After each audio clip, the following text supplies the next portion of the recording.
好，大家好，我是王牛，欢迎收看本期小白测评。今天我们在第一时间为大家带来小米汽车 SU7。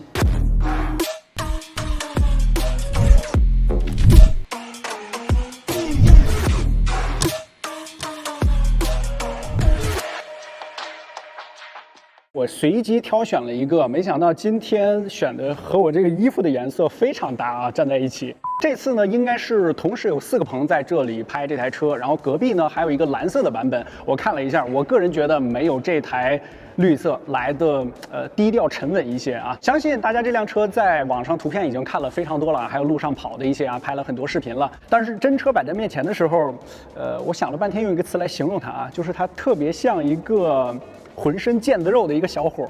一开始从远处看的时候，它整个这个姿态调的，我觉得还是非常不错的啊。因为一辆轿车，尤其是一个纯电的轿车，做到尽量的低趴，其实并不是那么容易。这辆车的宽高比呢是1.36啊，相对来说整个这个姿态呢做的就比较好。然后具体的这个配置和参数，我们直接给大家打出来啊，就不再念了。比如说我们这台呢，它是一个速7 Max 的这个版本啊，它的官方的这个里程呢是800公里，然后它还有一个速7的，算是一个标准版吧。其实这个车呢是一个常见的这个532啊，现在来说是比较安全的一个尺寸，因为在这个档位能看到很多其他家这个轿车的车型，5米长3米的轴距。但是这个车如果从远处看的话，它其实还是比较偏扁一些的，它整个这个姿态做的就是这个方向，这个溜背呢，整个这个曲线做的也比较好看。门把手上面是一个内凹的设计。今天呢是一个纯 ID 的一个视频啊，因为它里面的这个系统呢，还有它整个这个内饰呢都没有 ready， 所以今天非常遗憾是看不了的。但是我在里面看到了有一个非常大的一个屏幕，为什么给我感觉这肌肉感比较强？因为它两侧还有就是前脸的这个部分，向上顶的这种感觉还是很强的。比如说它运用了很多这种弧度非常大的线条，它这个后视镜是一个鹅卵石的一个造型，包括上面的这个激光雷达也是非常圆润的鹅卵石一个造型。这样做也是有好处的啊，就是风阻系数特别低。小米官方表示呢是达到了0.195啊，应该大概差不多是目前量产车里面最低的一个风阻系数。然后小米也说啊，这辆车是风洞里面吹出来的。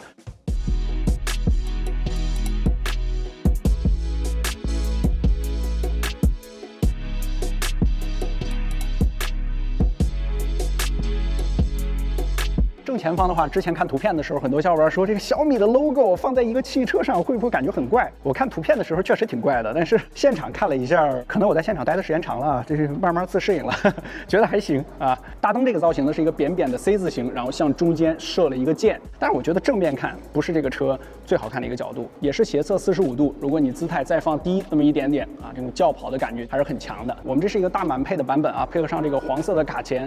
哦，对了。我不是要掏钥匙啊！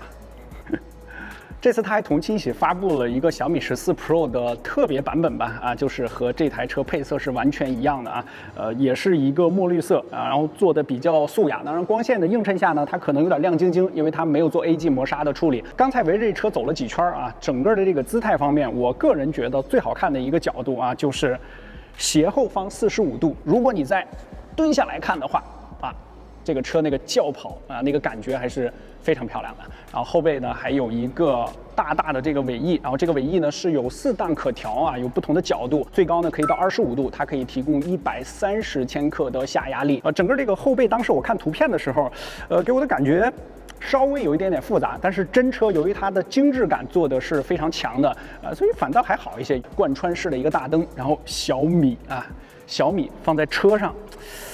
可能确实得适应一下啊，不过 SU7 这 Max 做了一个红色，看着还是挺好看的。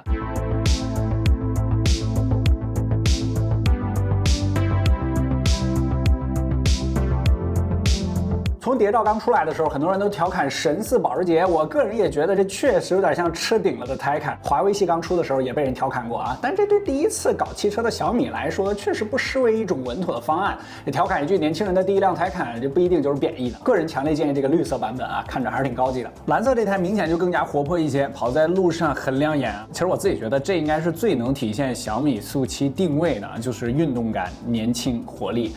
大家想一下啊，这是不是和之前小米手机的定位几乎是相同的，汽车业务也是和自己庞大的手机用户群体相契合的。最早曝光的这个雅灰色呢，相对科技感就更足一些啊，这种灰色日常的适用场景也更多。之前我就觉得这小米最开始啊，它应该不会搞一个家庭概念比较强的车型。基于之前的大部分用户类型，它不利于上来就打开局面啊。你想一个年轻人喜欢折腾科技数码产品，或者就是一个数码爱好者，开一个大的家庭轿车，或者说成熟范儿的大 SUV， 确实有点不搭嘎。第一辆选择年轻运动，也是符合小米自己品牌之前的用户积淀的。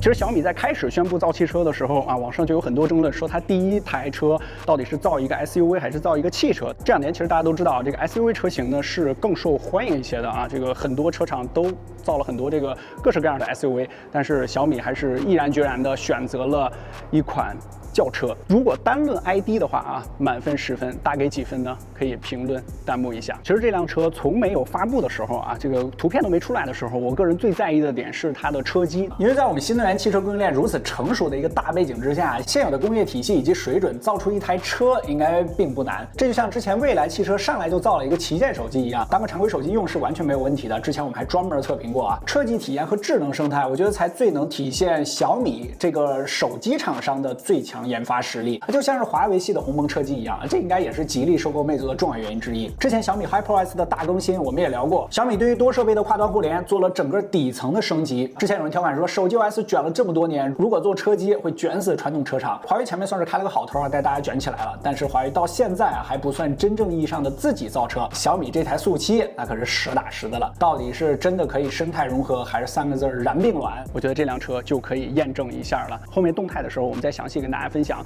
我觉得不管怎么样吧，这台车对于小米而言，有点像当年的小米1代一样啊，就至于小米公司来说，还是一个新的里程碑，一个新意义的节点。当年1999，哇，嗡了一下，确实挺猛的。那这辆车，我先让大家盲猜一下，你觉得多少钱？你买呢？大家可以评论弹幕一波。OK， 今天就是一个 ID 视频，后续这辆车的其他方面我们都会详细为大家带来体验视频。不管这点，小白测评，我们下期视频再见，拜拜。